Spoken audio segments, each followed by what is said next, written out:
Hola chicos, buenas tardes. ¿Cómo están? Buenas tardes, profe. ¿Cómo andan? ¿Bien? ¿Listos para el fin largo o no?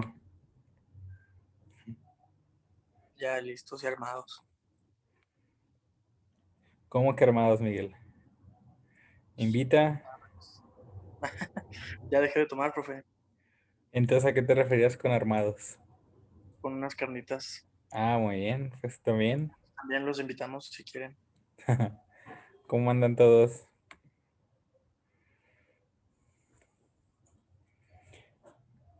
Prendan sus cámaras, chicos, porfa.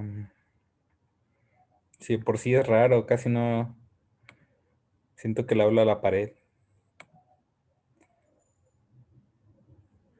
Muy bien, muy bien. ¿Cómo andan? ¿Con toda la energía o no?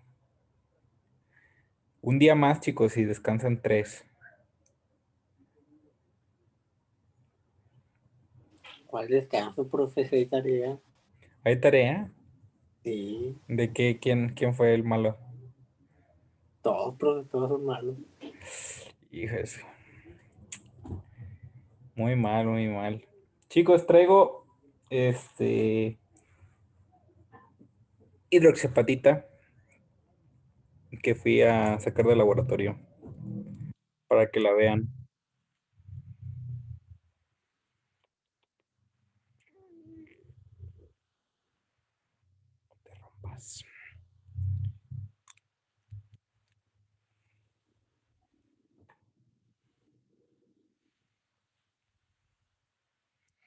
Miren, este todavía no está resistente porque todavía no le agrego el, ¿cómo se llama?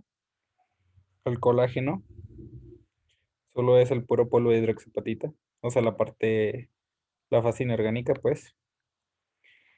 Pero a este se le hizo una prueba de permeabilidad.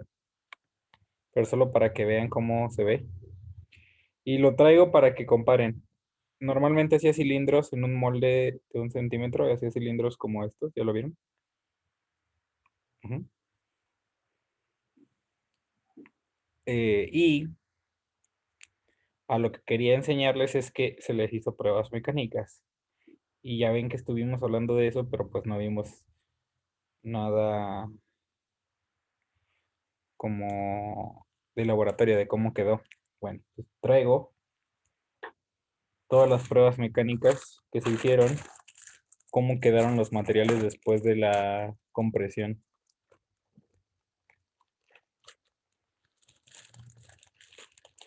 Entonces, por ejemplo, y los tenía etiquetados, ¿no? Pues dependiendo la composición química y la cantidad de grenetina y así. Entonces, ese que era de 1 centímetro quedó así de aplastado, ¿sí lo ven? Si quieren, traigo el otro para que lo comparen.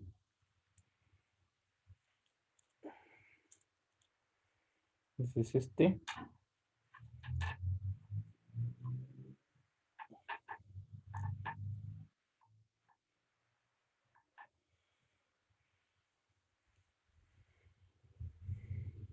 Así inició y así acabó. ¿Ya lo ven? Aún así,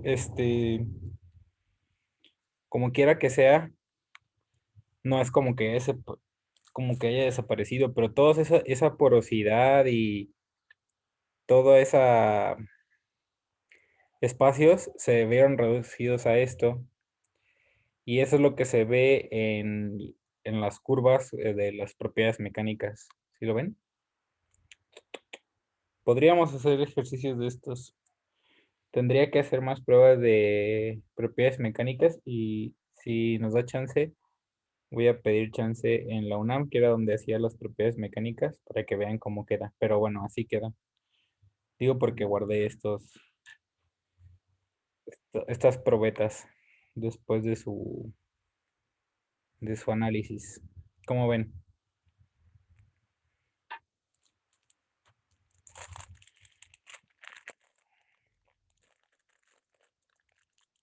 Bueno, acá traigo más, si quieren, cuando los vea se las enseño. Aquí son todas las pruebas mecánicas que hice. ¿Cómo cuántas hizo, profe?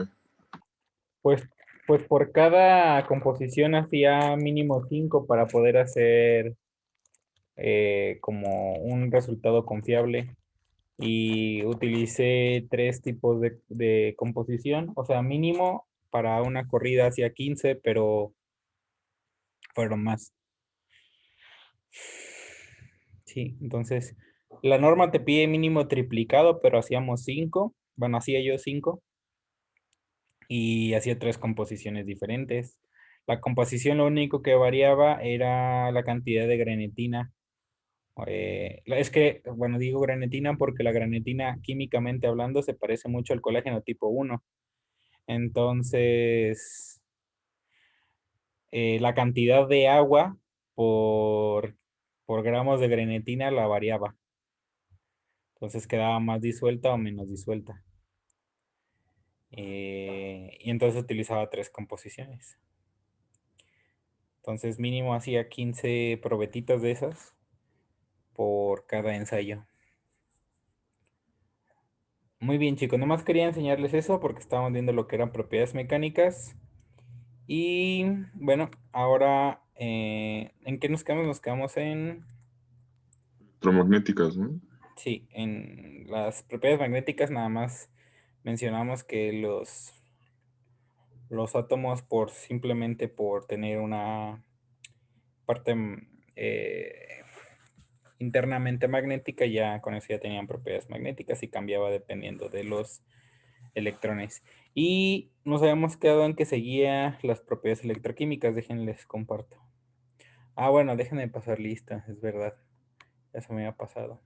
Rafa, una duda Ok. rápida. Ajá, dime, Tony. ¿Hasta cuándo eran las exposiciones? Para saber si aún tengo ya que preocuparme o aún no. Pues se suponía que eran el miércoles, pero todavía no acabó. Entonces es O sea, posible que este tengan miércoles. noción. Sí, Ah, este ok. miércoles que sigue. Este miércoles que sigue, exactamente. En eso habíamos quedado, pero como todavía no acabó, es posible que Ok. tengan una semana más. O sea, el lunes. ¿Qué?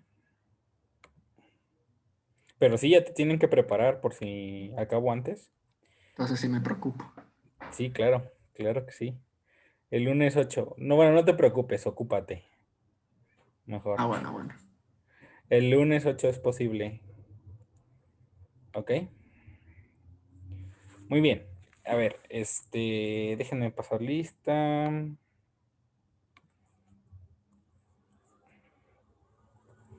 Ashley. Aquí, Rafa, ¿cómo estás? Hola, Ash, ¿cómo andas? Bien, traigo un poquito de alergia, pero bien. ¿Por qué? ¿Alergia a qué? Es que ¿A cambié la, el clima a y la me dio escuela? alergia. No, al clima. Muy bien. Bueno, muy mal, pero digo, pero a la escuela no. ¿Está haciendo frío en Tampico ahorita o qué? Refrescó poquito, pero normal. Ya empieza a calentar. Ajá. Chanclas. Pues ni modo, hay que ir a Never. Porque ya empieza a calentar. Vente, vamos. No, ahorita no. Vamos a ver. Aquí, Rafa. La vamos a ver cómo andas. Marisa. Hola, Marisa. Hola Rafa, ¿Cómo andas? muy bien. Andy. Aquí, Rafa. ¿Dónde Andy? Andy, no te veo. Hola Andy, ¿cómo andas? Enferma, pero ya mejor. ¿Por qué? Todos están enfermando, hombre. Lo bueno Sí. es que ya viene el puente. Hola Sinaí, ¿cómo andas? Hola Rafa, ¿bien y tú? Bien, bien. Por ahí anda Helen. Helen, ¿Qué onda, profe? ¿cómo andas, Helen? No te Bien, veo. bien, aquí. Ya, ya. Muy bien, Helen. Qué bueno. Fer, Aquí, profe, hola Fer. ¿cómo Ya, están? ya quitaste la cámara, Fer. ¿Qué pasó? Ay, es que hoy sí me amanecí con el almohadazo y por más que me lo cepillo no se baja. Bueno, está bien. Hola Tony. Hola Juan. Margarita. ¿Estás por ahí, Margarita? Hola Margarita, ¿cómo estás? Hola, Rafa, bien. Muy bien. Kevin. Kevin. Nadia, ¿cómo andas, Nadia? Creo que te estás muteada, pero sí vi que hablaste. Hola, Nadia. Daisy. Aquí, Rafa. Hola, Daisy, ¿cómo estás? Bien, bien. Muy bien. Santiago. No, Luis, el otro Santiago. No ha entrado, ¿verdad? Miguel. Miguel. Aquí, profe. ¿Cómo andas, Miguel? A todo dar. Muy bien. Nat, Aquí, ¿cómo estás, Nat? muy ¿Ya, bien. ¿Y tú, Rafa? ya no tienes sueño o sí? No, es que me da sueño después de comer, Rafa, a esta hora, pero con actitud. Espero que no sea como yo cuando tomaba en maestría clase de mecánica cuántica. Después de comer era la materia que me daba sueño. Entonces no quiero que piensen eso de biomateriales, de, oh no, comer y después biomateriales. No, Pero bueno, ni no, modo. Es parte de. aquí estamos. Luis, ¿cómo estás, Luis? ¿Ahora sí yo, profe, o quién? Sí, sí, claro. Bien, bien, profe, aquí. Todo bien. Muy bien. ¿Y Reggie, cómo estás, Reggie? Bien, Rafa, ¿me extrañaste? Claro Ni que te has dado sí. cuenta. Ah, bueno. ¿Ese ¿Cómo es andas? tu cuarto? Es el cuarto de mi hermano. Por Sí, eso es bien friki. no, sí supuse porque no era el mismo fondo. Dije, capaz si lo pintaste de aquí. No, siempre ha sido este. Desde que empecé clases en línea lo tomo aquí. ¿Ah, Pero ya sí? varios me dijeron niña rata por el Minecraft de cara. Pues sí, Pero no, no respondo ante él. pues ni modo. Bueno, pues vamos a empezar. Entonces nos quedamos en las propiedades electroquímicas, que les decía que había muchas propiedades electroquímicas, pero de las cuales nos vamos a centrar y que nos va más a importar las propiedades de corrosión, ¿no? No, bueno, esta vez lo había dejado así y traigo un poquito más de esto. ¿A qué le llamamos corrosión,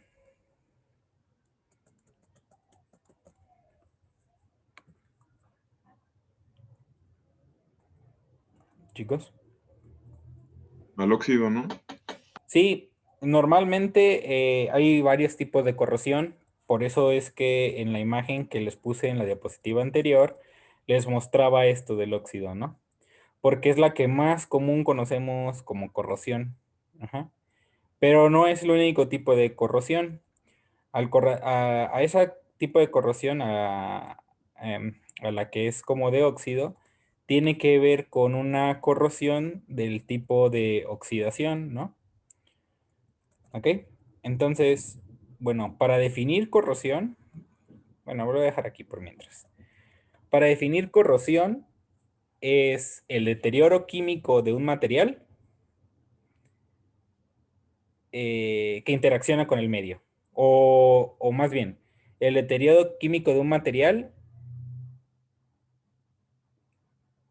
y el deterioro es resultado de la interacción del entorno, con el entorno, o sea, del material con el entorno. ¿Sí queda claro? Rafa, a mí se me trabó. ¿Lo puedes repetir, por favor? Sí, es el deterioro químico de un material debido a la interacción con el entorno. O sea, este deterioro es por causa de la interacción con el entorno. ¿Sí queda claro? Sí. Gracias, Rafa. Sí, de nada. Entonces, esta definición es muy amplia, ¿ok? Y inclusive abarca cualquier tipo de material. Vean cómo nunca dice, es el deterioro de los metales. No, es el deterioro químico de un material. Entonces ahí puede ir incluido los plásticos, o sea, los polímeros, los cerámicos y los metales. Hablo de estos tres porque son los biomateriales más importantes que existen, o los más utilizados, vaya, ¿sí? Y digámoslo así, bueno, no digámoslo así. Y la corrosión se puede dividir en dos categorías. La corrosión húmeda, que es la que tiene lugar cuando el medio que está interaccionando es presencia de un líquido, y la corrosión seca, que es cuando el material está interaccionando con gases, ajá, con el aire o con gases corrosivos. ¿Sí? Ahora, Sí. ¿cuál de los dos creen que sea el más relevante en el área de biomateriales y por qué? ¿La Pues corrosión húmeda o húmeda, seca? ¿no? Húmeda.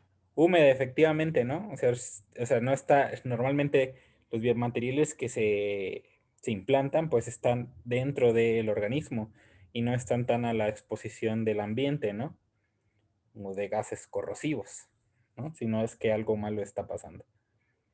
Ok, antes de hablar de los tipos de corrosión, ¿por qué creen que sea importante el estudio de la corrosión en los biomateriales?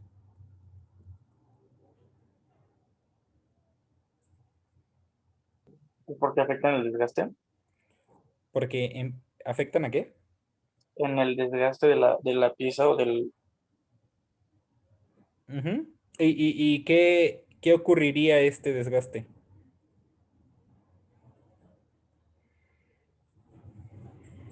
Pues que no se desarrolle bien. O sea, bueno, tenga un buen funcionamiento la pieza que.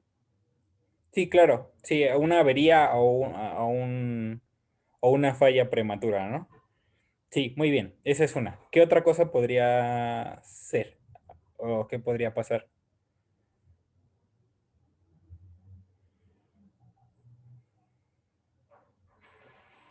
El resto que deje el material cuando, por ejemplo, se oxide puede llegar a ser dañino Ah, para el claro. cuerpo, ¿no? Sí, claro, claro.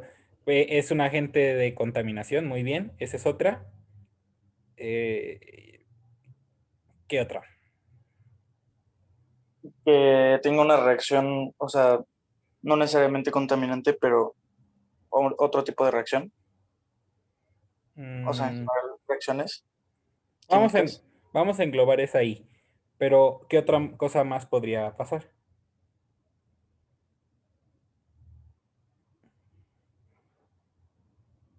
Bueno, básicamente dijeron las más importantes, aunque también lo que podría pasar es que se terminarían atascando eh, los engranes o los organismos que estén ahí, ¿no?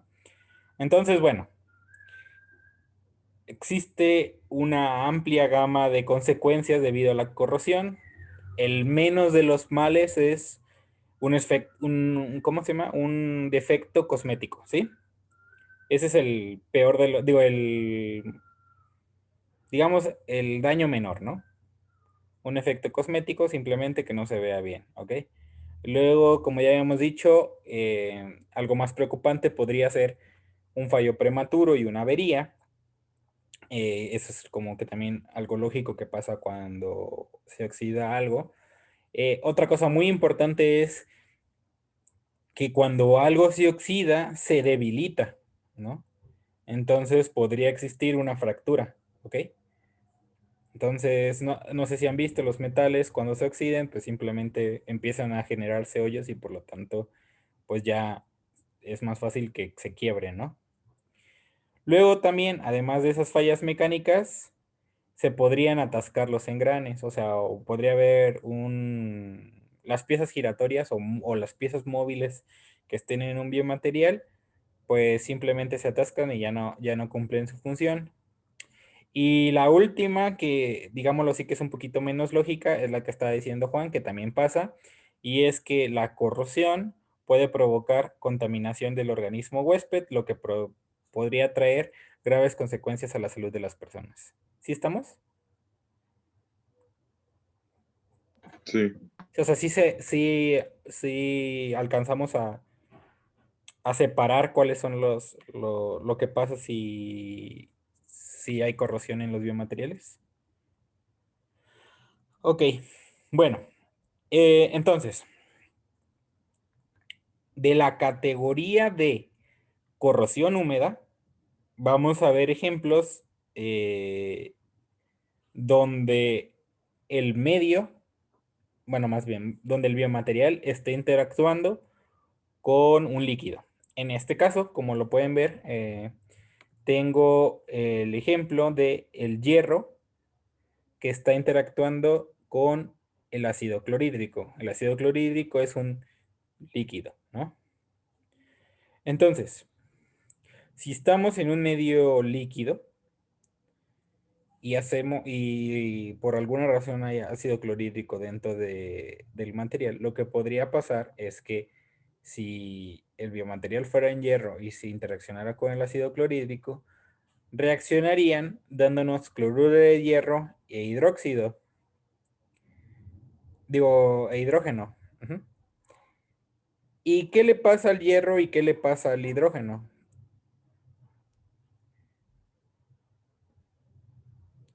En química vimos que cuando hay una reacción química, para balancear, un elemento se oxidaba y otro se reducía, ¿no?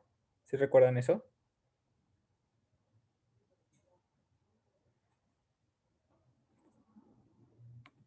¿Sí o no? Chicos, Más o menos. más o menos sí o más o menos no. Sí, Rafa. ¿Sí? Sí. Bueno, a ver, vamos a ver si sí. Aquí, en este ejemplo, puse que el hierro se oxidaba y que el hidrógeno se reducía. ¿Por qué? Inclusive ya viene aquí la respuesta, pero ¿por qué? Oxidación porque el hierro ganó electrones y el hidrógeno los perdió. Ajá. ¿Sí? Bueno, vamos a explicar la reacción y vamos a ver si sí o si no. Tenemos que en un balance de materia, la materia no se crea ni se destruye, solo se transforme, teníamos el hierro, que este hierro no está reaccionando con nada, ¿cierto? Entonces, si no reacciona con nada,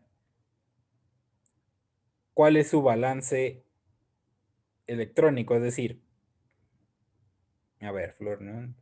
A ver, espérame.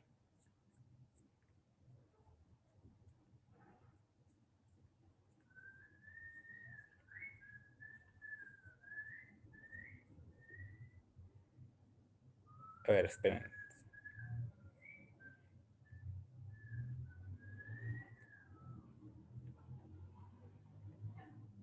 El hierro es el número 26 de la tabla periódica, ¿ok? Entonces, si el hierro es el número 26 de la tabla periódica, ¿cuántos protones tiene y cuántos electrones tiene? Empezamos por ahí. 26. ¿26 qué? Ambos. Muy bien, 26 protones y 26 electrones. Cuando es un elemento puro que no está combinado, tiene 26 protones y 26 electrones. ¿Cuál es su balance electrónico? ¿Cuál es la carga de los protones? Positiva. ¿Positiva con? Pues negativa de los. No, positiva con 26, ¿no? Ah, O sea, sí. tenemos más 26. ¿Y cuál sería la carga de los electrones en el hierro? 26 también. Pero negativa, menos 26. Entonces, más 26, menos 26, ¿cuál fue el balance? O sea, está en cero, ¿no? Equilibrado. Está en cero, ¿no? No tenemos ni protones ni electrones de más. ¿Estamos o no? Ahora, el ácido clorhídrico, este que está aquí, el hidrógeno es el elemento 1.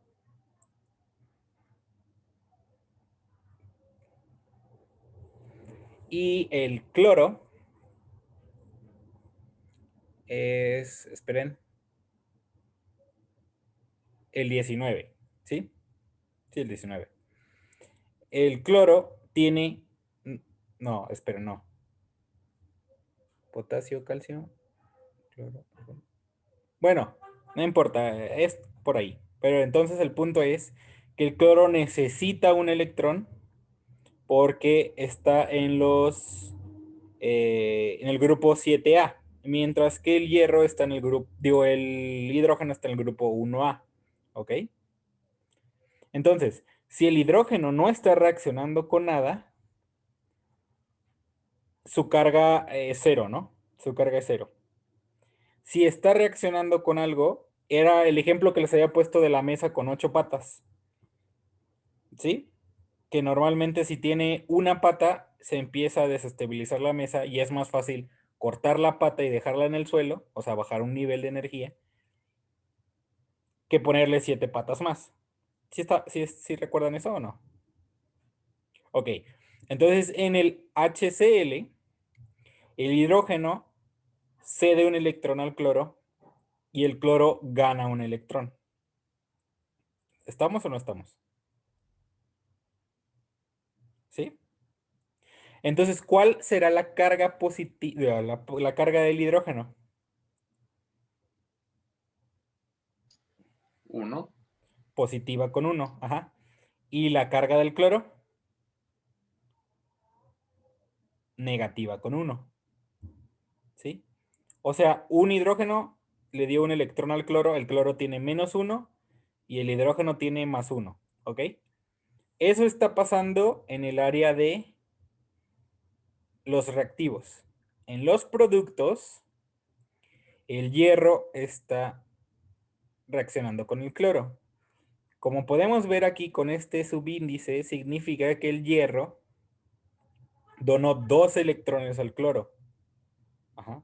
¿Qué pasa si dona 2 electrones?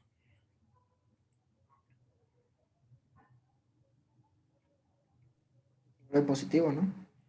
Se vuelve +2 positivo porque perdió 2 cargas negativas. ¿Qué es lo que viene aquí? El hierro aquí estaba en neutral, aquí perdió 2 electrones. Por eso es +2 positivo. Entonces, para que esté estabilizado, se tuvieron que agregar 2 electrones. ¿Sí? Porque la materia no se crea ni se destruye, solo se transforma. Entonces, como perdió 2 electrones y esto no es posible, se agregan 2 electrones aparte. ¿Sí? ¿Sí queda claro? Al momento en el cual se necesitan agregar 2 electrones, se dice que se oxida. ¿Ok? Si el material se oxida, el material metálico se oxida, es cuando estamos hablando de un tipo de corrosión natural a base de que está reaccionando con el oxígeno. ¿Sí queda claro o no? ¿Ok? Mientras que por cada elemento que se oxida hay otro que se reduce. ¿Sí? Y en la misma cantidad de electrones. ¿Queda claro?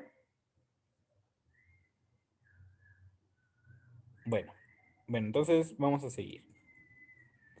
Entonces, este tipo de interacción es al tipo de interacción que se le conoce como corrosión de ataque uniforme, ¿ok? ¿Sí? Hay varios tipos de corrosión. Uno es la corrosión del tipo de ataque uniforme, que es cuando reacciona simplemente con el ambiente y reacciona. El otro es una corrosión galvánica. ¿Alguien ha escuchado de una corrosión galvánica? ¿O qué es el galvanizado?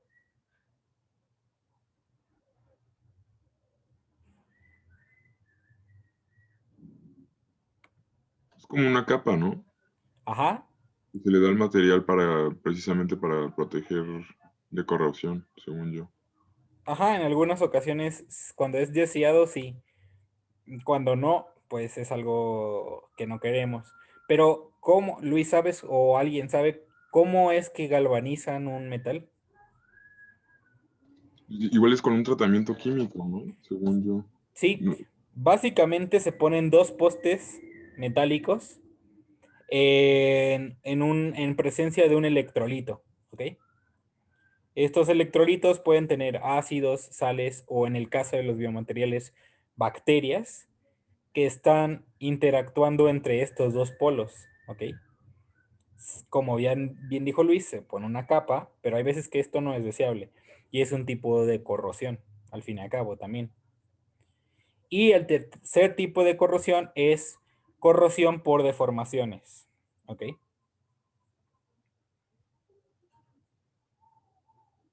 Así como lo escuchan, por deformaciones. ¿Ok? Y entonces existe corrosiones por grietas, corrosiones por picaduras, corrosiones por erosión, corrosiones intragranulares, corrosiones por estrés, que es el de, doblar un metal o comprimir un metal de cierta manera que provoca la corrosión, y el del lixiviado. ¿Alguien sabe qué es un lixiviado? ¿No? Un lixiviado es, por ejemplo, voy a hablar de otro tema, pero nada más para que les quede claro. En el campo, cuando riegan algo, lo que sea, ¿mande? ¿Maggie? No, está bien. Ok. En el campo, cuando se riega, el agua que queda en el campo, mucho del riego se va al subsuelo. A eso que está en el subsuelo se le llama lixiviado, ¿ok? Entonces, en este tipo, para escalarlo aquí a tipo de corrosión, es aquel como que va buscando un lugar de tal manera que, aunque no sea una falla, se puede atravesar de un lado hasta el otro lado. O sea, es permeable, pues, digámoslo así. ¿Sí queda claro? Más o menos, ¿no? No. No, ¿verdad? Bueno, cuando los metales tienen algún tipo de fisuras o que se puede atravesar, no sé, un líquido, un gas puede atravesar el metal, o que fue sometido a cierta carga, o que hay picadura o grietas, a eso también se le considera corrosión. A lo mejor nosotros no lo llamamos así porque le llamamos simplemente picadura o que está pues agrietado, pero eso es un tipo de corrosión. ¿Sí queda claro? Y esos son del tipo de corrosiones por deformaciones, ¿ok? Entonces hay tres tipos de corrosión. La corrosión de ataque uniforme, que es la que se genera por interaccionar con el medio. El tipo de corrosión que es del tipo galvánica, que es porque los dos metales están unidos eléctricamente en presencia de un electrolito, que como les decía, este electrolito podría contener sal o ácido, o en el caso de biomateriales, bacterias, o por deformación. ¿Estamos de acuerdo? ¿Sí? Ahora, ¿de qué va esta imagen que tengo aquí al lado? Pues igual cuando estábamos hablando de los materiales eléctricos, también los materiales que se corrosionan tienen algo que se le llama pasividad de los metales. La pasividad de los metales es el fenómeno que es similar a lo que hablamos de la parte eléctrica, donde debido a su naturaleza compleja, el poder de oxidación que tiene un metal va haciendo que se vaya oxidando más y más, ¿no? Llega un punto en el que deja de oxidarse y, por el contrario, se va quitando ese óxido, digámoslo así. Ajá. ¿Suena raro? No es fácil de explicar porque ni siquiera en la literatura lo encontré, pero digámoslo así, que esa zona se llama la zona activa, y en ciertos metales, no en todos, pero en algunos metales como en el hierro, el cromo, el titanio y algunas aleaciones, el aumento de un poder oxidante resulta en una disminución de la tasa de corrosión. Es decir, ya no se corroe con la misma velocidad, digámoslo así. ¿Ok? ¿Sí? ¿Lo puedes explicar otra vez, Rafa? Esa parte de por qué ya no se corroe. Pues la verdad, no sé cómo explicarlos. La zona se llama una zona activa. O sea, es decir, tenemos metales, no todos, que como lo son el hierro, el cromo, el titanio y algunas aleaciones. Cuando se aumenta el poder de oxidación de estos metales, hay una zona que se le llama zona activa en el cual empiezan a funcionar como metales nobles en los cuales se pierde la tasa de oxidación. Es decir, no significa que no se oxiden, sino que la velocidad o la tasa de oxidación baja a lo mínimo, digámoslo así. ¿Sí me explico? Sí, sí, ya. O sea, es como natural del material, por así decirlo. Así es. Entonces, cuando llegan a un tipo de potencia de oxidación, se comportan como metales nobles y ya no pierden la tasa de oxidación, que eso es lo que muchos de los biomateriales que se implantan tratan de ponerle, estar en esa franja de poder de oxidación. También, si se aumenta el poder de oxidación, pues es algo también malo, porque pueden pasar a la zona transpasiva, donde otra vez se vuelve a oxidar rápidamente. ¿Sí? ¿Sí? Sí, profe. ¿Sí queda claro para todos o no? Sí, Rafa. Bueno, espero que sí, chicos. Sí, profe. Bueno, otro tipo de propiedades internas es la llamada permeabilidad. O sea, ya les hablé de estas que son como las más importantes, las propiedades como del tipo mecánicas, de esfuerzo de formación, de tensión, de flexión, de compresión, de dureza, resiliencia, tenacidad, conductividad térmica, ópticas, eléctricas, magnéticas y electroquímicas. Estas son de las más utilizadas en cualquier tipo de biomaterial, pero como sabemos, los biomateriales, la nueva generación apunta hacia, ¿cómo se llama la nueva generación? ¿O qué es lo que tiene como propósito? Ingeniería de tejidos. La ingeniería de tejidos. Y esta ingeniería de tejidos, habíamos comentado que muchos de estos ingeniería de tejidos no era otra cosa más que un andamio en el cual se inyectaba una parte activa que reaccionara con el medio y que de ahí se empezara a regenerar pues el tejido, ¿no? Entonces, estos andamios, a pesar de que, como les digo, no vienen como en las propiedades que hay que estudiar en el temario, incluí la de permeabilidad, porque los andamios sí que necesitan la permeabilidad, puesto que ya no van a estar ahí. Entonces, la permeabilidad lo que permite es el paso de nutrientes y que por ahí se empiece a crear esos vínculos que generen después el material, ¿sí? ¿Sí queda claro? Entonces, dicho esto, ¿por qué creen que sea importante la permeabilidad?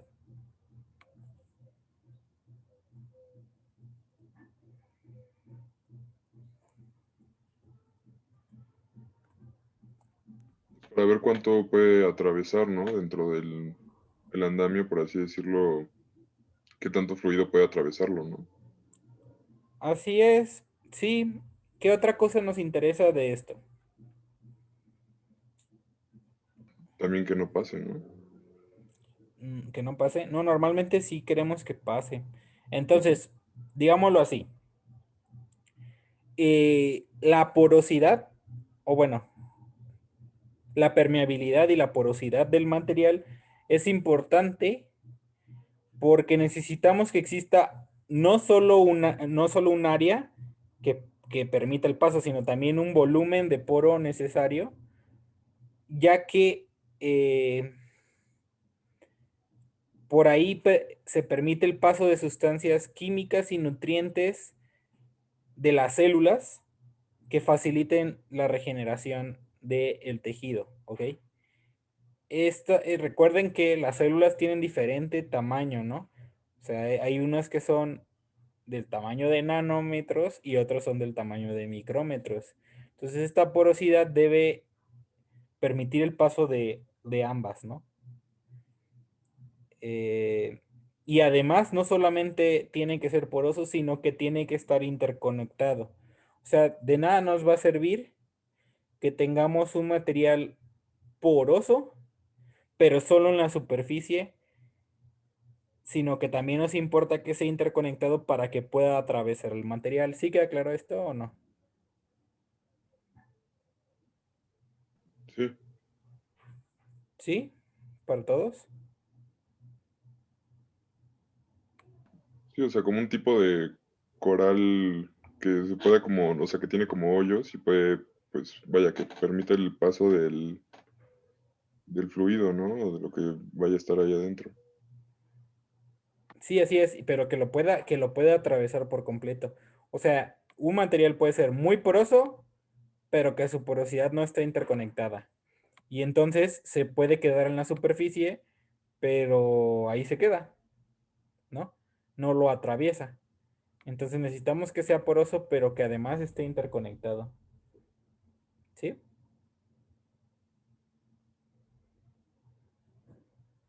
¿Sí estamos o no? Sí, Rafa. Ok, bueno, para el estudio de permeabilidad hay muchas técnicas, ¿ok? Yo voy a mostrarle dos de las técnicas utilizadas, hay muchas más, dependiendo también del tipo de material, pero para cerámicos, que fue con lo que estuve trabajando, eran las más utilizadas. Para metales hay unas se le llamaba de intrusión y extrusión del metal, en donde se hacía, se inyectaba mercurio en la muestra y después se sacaba y con los algoritmos que tiene la computadora te decía cuál es el volumen del poro y todo esto, ¿no? Yo les voy a mostrar los que estuve utilizando. Los que estuve utilizando fue el de microtomografía de 3D de rayos X, que es este que están viendo aquí, un análisis como este. Déjenme, les dejo de compartir y les muestro cómo fue que se creó esta simulación, porque esto que está aquí al fin y al cabo es solo una simulación. ¿Ok? ¿Estamos de acuerdo? Va, a ver. Por aquí tengo el reporte.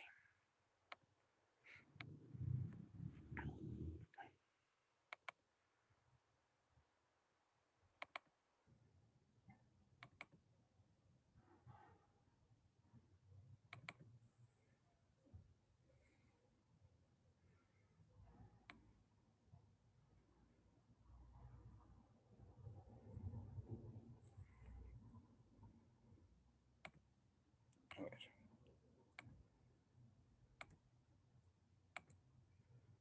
Miren, ¿sí se acuerdan de esto? Es exactamente la misma muestra. ¿Ya lo vieron?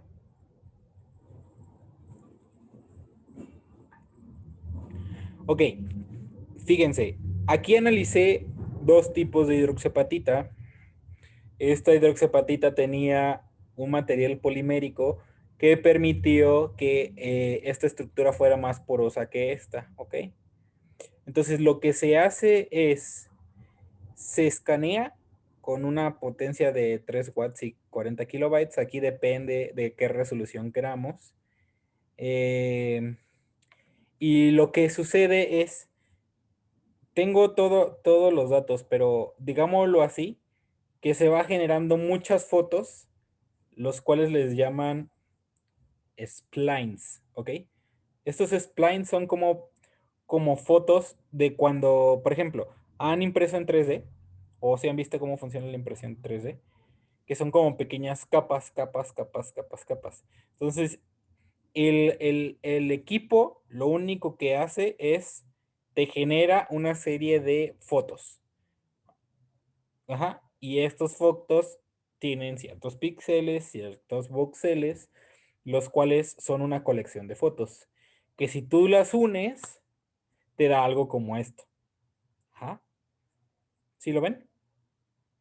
Entonces, lo que aparentemente, y se los acaba de enseñar, está como liso, si quieren lo vuelvo a sacar, al ojo humano, en el equipo resulta que tiene una pequeña hendidura. Sí se ve, ¿no? Esa hundidura que está ahí es esta que está acá. ¿Sí lo ven? Pero Sí, Rafa. pero se ve magnificada. O sea, se ve más grande todavía. Inclusive si la pongo así, ahí se ve el puntito este que está aquí, etc, etc. Pero bueno, a simple ojo yo no lo veo tan profundo y al parecer sí lo está. Entonces, lo que hace este equipo es empieza a discriminar una cosa con otra. Entonces, este es el primer paso. Junta en la serie de imágenes y podemos digitalizar esto que está aquí. El siguiente paso es el procesamiento de la imagen. De todo este cilindro se toma una cantidad estándar en forma de cubo para poder trabajar con esos voxeles, ¿ok? Entonces ya se toma una parte interna de este cilindrito y empiezas a trabajar con ello. Ya que trabajas con ello, se empieza a discriminar utilizando un filtro. Este filtro viene en la parte del sistema de la computadora del equipo y que se llama Anisotropic Diffusion. Y lo que hace es, como aquí dice, resalta los bordes entre el sólido y el poro. Entonces, debido a eso, podemos todavía, además de que ya lo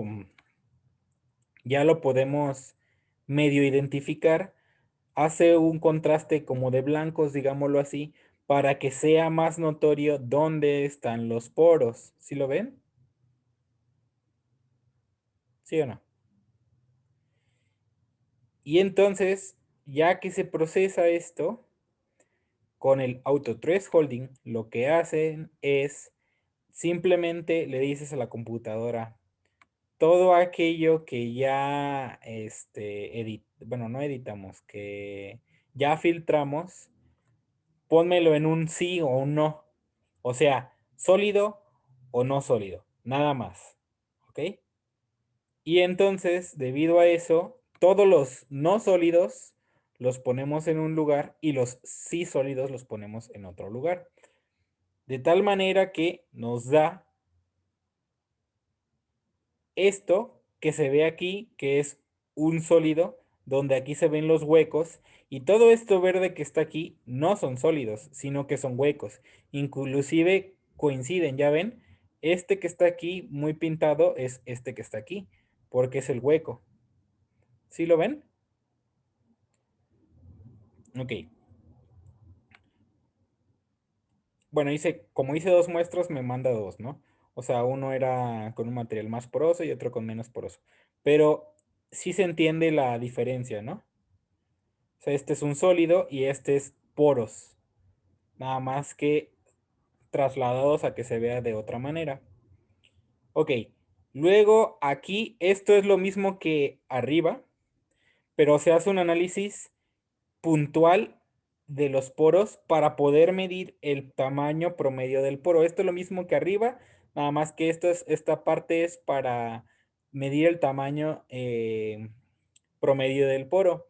En este que era el que tenía mayor porosidad, resulta que sí, en el análisis de la computadora, sí existe interconectividad, es decir, que sí puede atravesar el material, mientras que en el otro que tenía menos porosidad, pues no hubo conectividad. O sea, sí hay poros, sí se puede sacar el tamaño promedio del poro, pero no atravesó el material en total. ¿Sí lo ven? ¿Sí? Sí, Rafa. Ok. Ya con toda esa información, utilizando, aquí viene el programa, por aquí viene.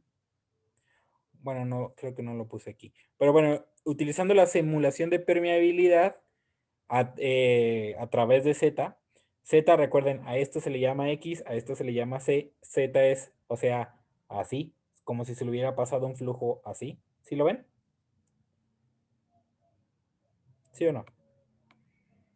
O sea, como si hubiera pasado un flujo por aquí hacia acá, en esta dirección. Se hizo esa simulación y se obtuvo algo como esto, donde esto es una simulación de que si se le hubiera pasado un flujo, lo hubiera atravesado. O sea, por aquí hubieran pasado los nutrientes y los químicos necesarios para las células y que permitan esta regeneración. ¿Sí lo ven o no? Sí. Ok, ahora ya por último, ya ven que ya les había dicho que estaba como los poros estaban ya separados en verde y azul, como se puede ver aquí.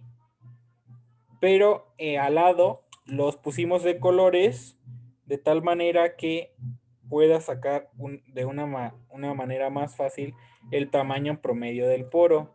De los colores amarillos son los poros que tenían más o menos el mismo tamaño, los rojos más o menos el mismo tamaño, el rosa más o menos el mismo tamaño, los azules más o menos el mismo tamaño. Y de ahí, con este etiquetado, se pudo sacar un promedio del poro más fácil. Entonces, toda esa información para llegar a algo como esto. La primera muestra tuvo una porosidad total del 6.36%, digo, de 6.34%, lo cual en un material pues que debe resistir altas presiones mecánicas, sí es un buen número. La porosidad efectiva no existe y la permeabilidad pues tampoco, porque no se atravesó. Es decir, ¿qué es la porosidad efectiva? De la porosidad total, ¿cuánta porosidad sí nos permite el paso hasta el otro lado? Ya viene, la segunda muestra tuvo una porosidad total del 16.18%, de la cual solo el 13% permitió el paso hasta el otro lado. Es decir, los otros 3 están como en la superficie, sí son porosas, pero no permiten el paso. ¿Sí? ¿Sí queda claro? Y tiene una permeabilidad de 306. Bueno, acá vienen todos los análisis, pero bueno, esto ya viene de más. Ok, aquí viene una distribución de la esfericidad. Te dice qué tan esféricas son esas esferas. Digo, ¿cómo se llama? Esos poros. Vean cómo, a pesar de que el primero pues no llegó hasta el fondo, no solamente no llegó hasta el fondo, sino que los poros no eran tan esféricos. Que bueno, eso realmente no nos interesa porque en el cuerpo humano no son completamente esféricos los poros, pero bueno, X. Ese fue el análisis que hice hace como 2-3 años. Les voy a mostrar uno que hice hace como 6-7 años. Para que vean lo mucho que avanza la tecnología y lo mucho que pueden ustedes aportar. Déjenme, ahorita les comparto.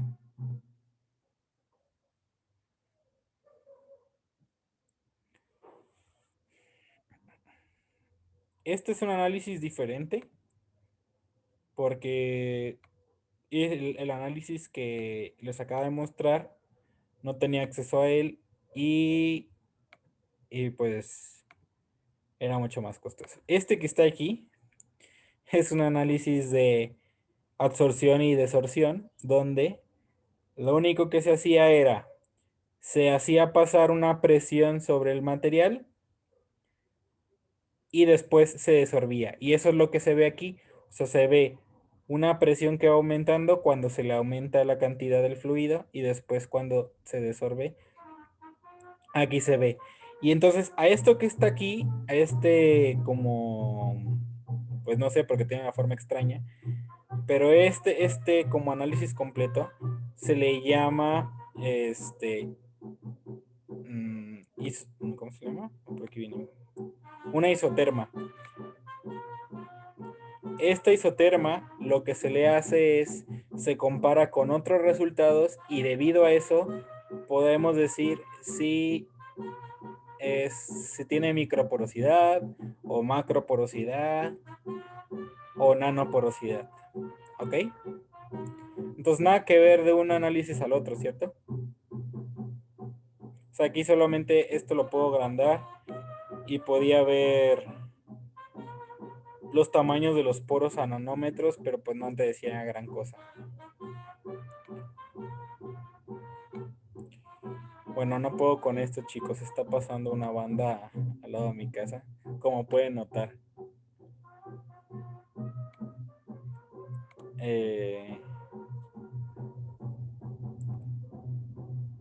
Playing music. Todavía la computadora me pregunta que si estoy tocando música. Pero bueno. Ya se escucha un poco más lejos. Bueno, entonces lo que les decía es... o sea, la tecnología ha avanzado mucho y espero que ustedes puedan colaborar mucho en todos estos ámbitos, ¿no? Y en lo que se propongan. Ok. Esto es en cuanto a permeabilidad. Les vuelvo a compartir la presentación. Con esto voy a dejar de hablar de las propiedades internas y ya empezaré a hablar de las propiedades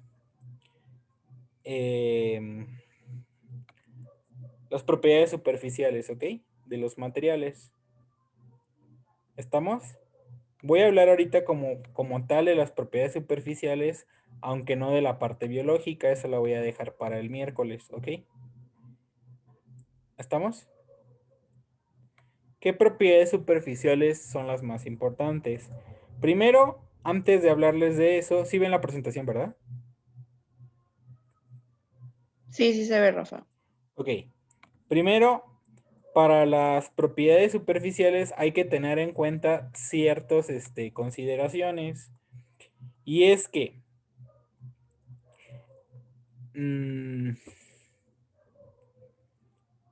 bueno, son varias consideraciones y se los voy a resumir de la siguiente manera. La superficie tiene una reactividad única contra diferentes tipos de materiales. Esa es la número 1. ¿Ok? Creo que no dice mucho, pero apúntenlo. ¿Ok? La primera consideración que debemos de tener es que cada superficie reacciona diferente dependiendo con lo que está en el medio. ¿Sí?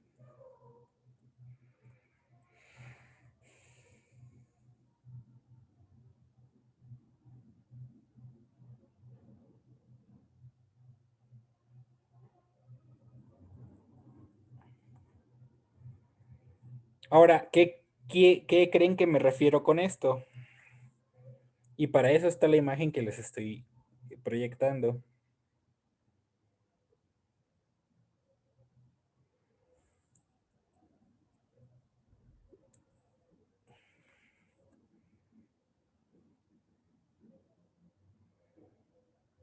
Pues justamente en la imagen sale que actúa diferente esta sustancia cuando está al aire libre que cuando está bajo agua.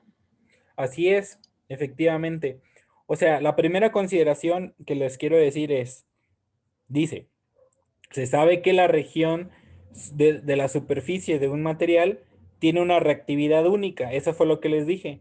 y tiene una reactividad única porque el medio con el que se empieza a reaccionar es diferente. Recuerden que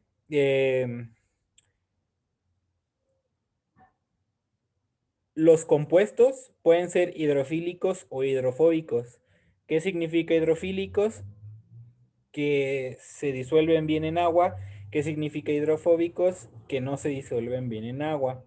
Entonces, lo que se busca normalmente es que los compuestos hidrofílicos, por poner un ejemplo, porque son varios, cuando están con el agua, la parte hidrofílica sale a la parte externa, mientras que cuando se combinan con la parte hidrofóbica es la que está afuera. Vean, este lo voy a agrandar, ahorita lo regreso. Este es un polihidroxietil metacrilato y tiene esta fórmula química, donde al fin y al cabo esto es una cadena larga, ¿ok? Y aquí se ve la cadena que se puede unir, ¿no? Si está en presencia del aire, la parte de la acetona, o sea, la parte de C doble enlace O y la parte del OH quedan dentro de esto que ya les había comentado cómo se llamaba, pero ahorita se me fue. ¿Cómo se llama esto? Cuando hablamos de lo del jabón y todo eso, que les decía que tenía una parte hidrofóbica y una parte hidrofílica. ¿Micela? Ajá, una micela, exacto. Gracias, Tony, porque se me fue el nombre. Entonces, este poli-2-hidroxietil metacrilato forma una micela, ¿ok? Dependiendo con lo que esté actuando, ya sea en aire, queda expuesto los metiles en la parte de afuera porque esos son hidrofóbicos, mientras que cuando está mezclándose con agua, las acetonas y los hidroxis quedan expuestos porque son la parte hidrofílica. ¿Sí queda claro? Entonces, este es un simple ejemplo de que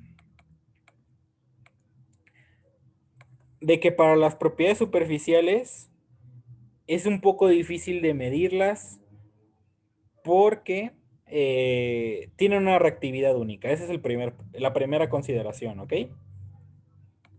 ¿Sí?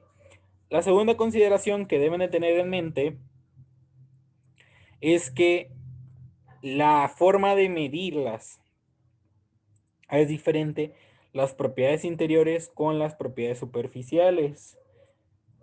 ¿Por qué? Porque las técnicas que existen o las técnicas tradicionales que existían para hacer los análisis internos no son adecuadas para la determinación de la superficie porque no tienen la sensibilidad requerida para poder observar las características. ¿Sí queda claro? ¿Sí? O sea, no hay equipo, bueno, ahorita sí, pero tradicionalmente no existe el equipo con la suficiente sensibilidad que nos dé información sobre la superficie del material. ¿Sí queda claro? Esa es otra consideración.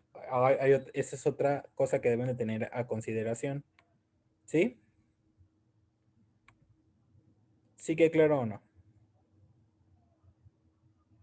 Chicos.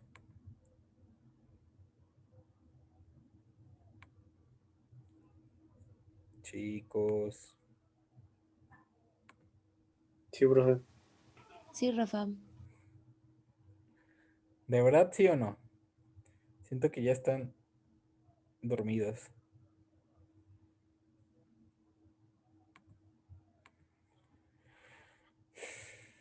Bueno.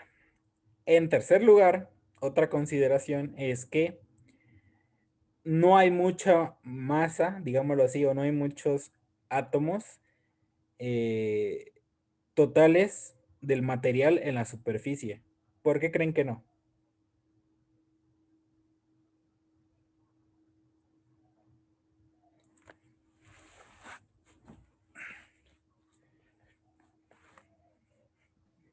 ¿Cómo, profe? No entendí la pregunta. Sí, en tercer lugar, o sea, ahorita estamos teniendo las consideraciones de por qué vamos a hacer lo que vamos a hacer con las propiedades superficiales y es que es un poquito más difícil de medirlas a comparación con las propiedades internas.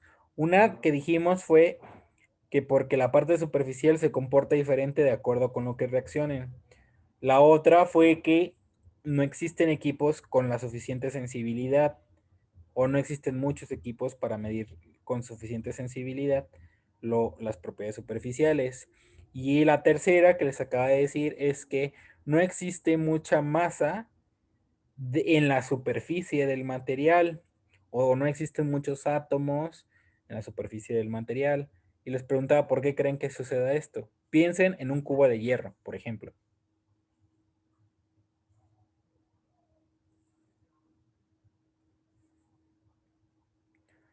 ¿Qué le pasa a la superficie?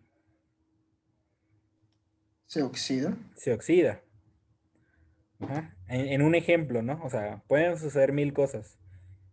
Pero uno, como acaba de decir Tony, se oxida. Entonces, ¿qué es lo que está en la parte externa? Pues óxido, ¿no? No, no tal cual el material como es el hierro, en este caso. ¿Sí? Entonces, vamos a pensar, según yo eran de la escala de 10 nanómetros. Pero si se piensa que un cubo de cualquier metal, de 1 centímetro cúbico, vamos a decir el titanio, tiene por cada centímetro cúbico en la superficie 10 nanómetros de óxido, que es más o menos todo el óxido que puede tener dentro del material. O sea, comparado es una proporción de 1 en 1 millón, digámoslo así. ¿Sí? O sea, realmente lo que le llega a la parte de adentro pues no es nada, mientras que en la parte de afuera pues hay más óxido, ¿no? Entonces hay que tener eso en cuenta como consideración. ¿Estamos? Sí, profe. La cuarta consideración es que se contaminan fácilmente, como podemos decirlo, no solamente con la oxidación, sino porque existen fases de vapores, ¿no? ¿Ok? Y estos vapores, a pesar de que no sean en el ambiente, puede ser generado por hidrocarburos o silicones o azufres del silicato o yodo, ¿no? Por decir algo. ¿Sí? ¿Sí queda claro? Sí, Ahora, profe. ahora bien, si como biomateriales luego se trabajan con hidrocarburos, silicones y compuestos como de azufre, y es algo que con la fase de vapor se contamina fácilmente porque los utilizamos. Bueno, pues una es porque en condiciones de alto vacío, la contaminación se retarda, es decir, no se lleva a cabo. Sin embargo, sabemos que pues esto pues muchas veces no sucede. O sea, no existe condiciones de presión atmosférica adecuadas de alto vacío y sí se terminan contaminando. La pregunta clave aquí sería, ¿por qué seguimos utilizando esos dispositivos? Porque, y la respuesta sería porque los organismos huéspedes son capaces de resistir cierta contaminación si esta contaminación es controlable y aceptable. Ujú. ¿Sí queda claro? Sí. Sí. Pero bueno, una consideración a tener en cuenta es que no hay que pasar la contaminación permitida por el organismo humano, vivo, lo que sea, y que debemos ser capaces de controlarlo, ¿ok? Si no, esto pues no sirve, ¿no? Y en quinto lugar, la estructura química de los... Profe, una pregunta. Mande. ¿De casualidad hay alguna tabla o algo que ya esté determinado de que más o menos qué tan, o sea, para el cuerpo, que los materiales qué tan dañinos son? ¿Qué tan dañinos son? O sea, es que hablamos de qué tan biocompatibles son, no Ah, de... bueno, sí, por eso, pero Ah, sí, sí, claro. Pero tienen que saber que esto O sea, todas estas consideraciones que les estoy diciendo es porque no todos reaccionamos igual. Por decirles, la hidroxiapatita tiene calcio 10 fosfato 4,6 o H2. Uno de los indicadores más importantes para la biocompatibilidad es la relación de calcio-fósforo. Por cada 10 calcios hay 6 fósforos, ¿sí? Por eso, porque dice calcio 10, fosfato 4,6. Si ustedes hacen esa división, 10 entre 6, les va a dar un número mágico de 1,66, ¿ok? Esta relación es de las más importantes en el momento de tomar en cuenta la biocompatibilidad. Es decir, que por cada fósforo, cada átomo de fósforo, tenemos que tener 1,66 átomos de calcio. Entonces, hay materiales, hay estudios donde te dicen que prácticamente si tienes esa relación calcio-fósforo, tu material va a ser biocompatible. Y aún así, no se lleva a cabo, ¿ok? O sea, no es biocompatible. Entonces, les estoy hablando de todas estas consideraciones precisamente porque quería llegar a este punto. Bueno, como quinto lugar es un poquito más como de lo primero que vimos, y es que la estructura suele ser móvil, ¿ok? La estructura del material suele ser móvil, y esto es lo que les decía de que tienden a acoplarse o a ligarse de diferente manera, y es lo que veíamos como hidrofóbicos o hidrofílicos, ¿sí? ¿Sí? ¿O no? Sí. Entonces, como ya vamos a acabar, voy a terminar diciéndoles por qué son o qué propiedades de la superficie nos interesan. Ahorita ya les hablé de las consideraciones que debemos de tomar, pero bueno, vamos a ver qué propiedades de las superficiales son las que nos interesan. Y aquí digo, una superficie está completamente descrita por muchos parámetros. Hay muchas cosas que queremos ver en una superficie. Cuantos más parámetros tengamos medidos, podemos hacer un mejor análisis. Esto está claro, ¿no? ¿Sí? Entonces, una caracterización como lo es la microtomografía de rayos X que les enseñé hace ratito,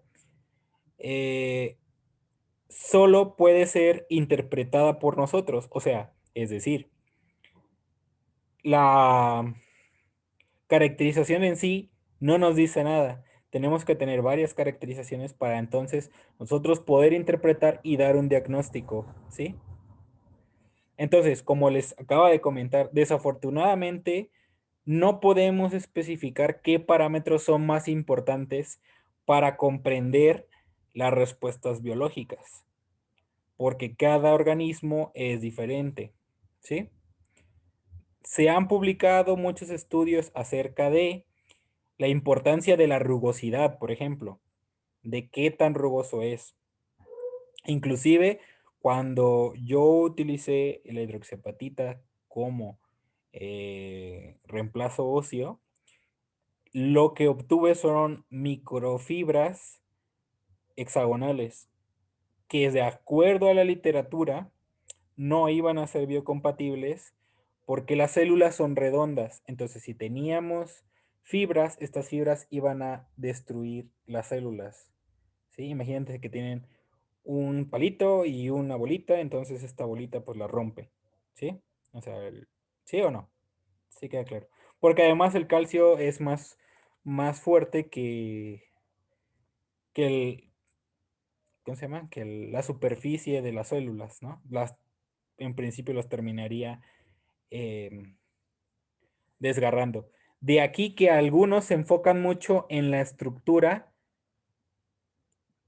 en la que se generan sus biomateriales. Es decir, hay unos que tienen fórmulas, por ejemplo, digo, tienen formas o morfologías de esta manera, de tal manera que la célula sea más fácil que como rompecabezas tal cual se ensamble, ¿ok?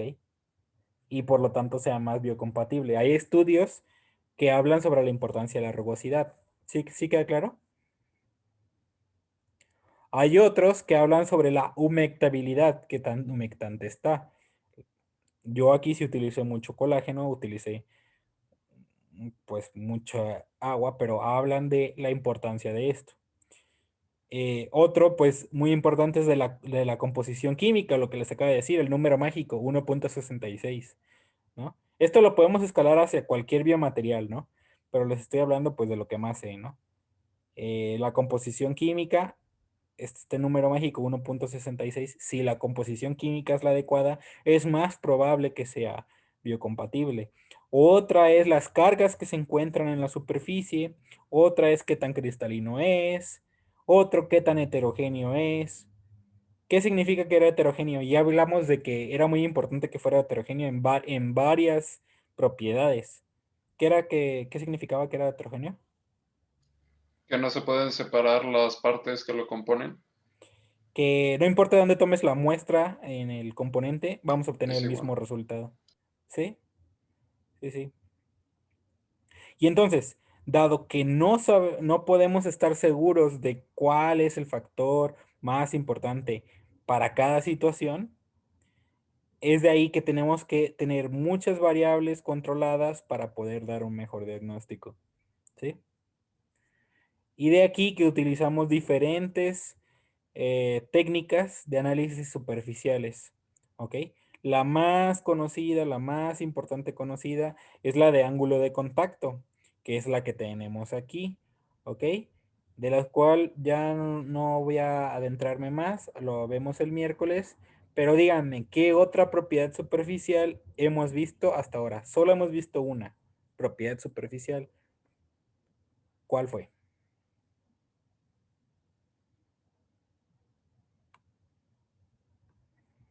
Cuando veíamos propiedades mecánicas, vimos una propiedad superficial. ¿Dureza? Muy bien, dureza, exacto. Porque veíamos cuál es la resistencia a la rayadura, ¿no? ¿Sí? Vamos a ver más propiedades superficiales, donde muchas veces nos interesa el área superficial. Pero lo que les quiero decir es que a diferencia de las propiedades internas, es muy difícil saber qué es lo que se está buscando. Entonces, de aquí que lo que voy a decir es, voy a hablar solamente de esto, de las propiedades superficiales de esta, que es la del ángulo de contacto, y les voy a hablar de algunas caracterizaciones como son el CEM y el EDS y otras más de propiedades superficiales. Más bien, que nos ayudan a caracterizar las propiedades superficiales. Les voy a hablar entonces de las caracterizaciones más importantes y no tanto de las propiedades más importantes, puesto que lo que se busca es diferentes cosas, no es algo tan repetitivo. Y entonces al final de que veamos todo esto, les voy a hacer como, ¿cómo se llama? Un mapa conceptual donde puedan ver qué hace cada caracterización, para qué sirven, cuáles son sus ventajas y sus desventajas. ¿Sí? Sí, profe. Ok. ¿Hasta aquí alguien tiene alguna duda? ¿No? No, Rafa. Chicos, nada más díganme una cosa. ¿Está muy aburrido o por qué no participan tanto? Es que es viernes, profe. Viernes. Y hace sueño. Muy bien, bueno, espero que sea eso. Entonces, los veo el miércoles y pues ya, les doy estos 5 o 6 minutitos, que es mejor que nada. Mm. Gracias, profe. Muy bien. Gracias. Gracias, Rafa. Gracias, Gracias, Rafa. Rafa. Muy bien, chicos. Disfruten su puente. Rafa, yo te iba a Oye, Rafita. preguntar Sí. posición. Mande.